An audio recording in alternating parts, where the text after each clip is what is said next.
good morning, Glue Troopers. Max and Max's Models here, home for a whole 2 days before I go back on the road. So I want to thank Mr. Carney for sending me these two Williams Brothers kits, the Curtis F9C Sparrowhawk and the Seversky P35/S2. These are both 1/32 scale kits from Williams Brothers. Now, the Seversky is, and you can tell by looking at it, kind of the great-grandfather or grandfather of the Thunderbolt. And this kit, this particular one had already been started, but it's not a problem for me.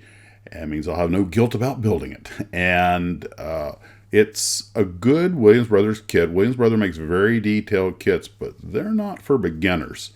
Even though the instruction sheet is fairly simple, it's just a big exploded diagram, you have to be careful because they offer you all kinds of options and an incredible amount of details in the instruction sheets, plus a really in-depth history on the aircraft.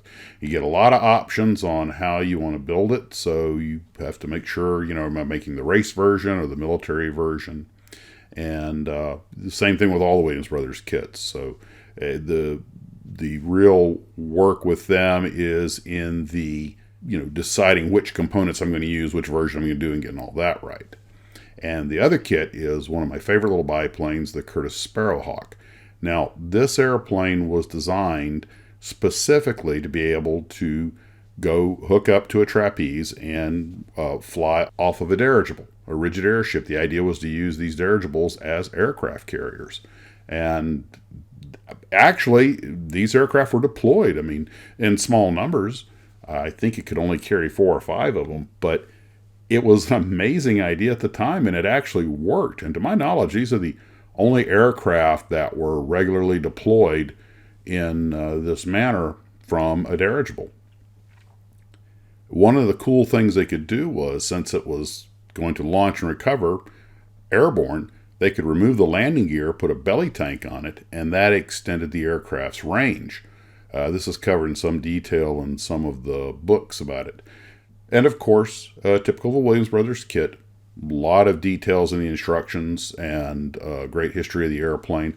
Amazing little airplane, and one of my favorite little biplanes. Yes, you had to fly around with that big trapeze mechanism on top of the wing, but hey, the idea of an airborne aircraft carrier they were way ahead of Marvel Comics with the helicarriers. This is some pretty whiz-bang stuff for the day. And I appreciate that. I look forward to building the kit. I'll probably be building it with the wheels on it. But then again, making it without the wheels with the drop tank, that would be kind of cool. Well, we'll see what happens when I get around to building it. Well, that's all I've got for right now. I've got a little bit of time here at home and then right back on the road.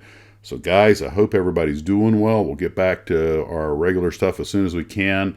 But for right now, I still got to go out there and drive the airplanes. We'll talk to you later. And as always, model on.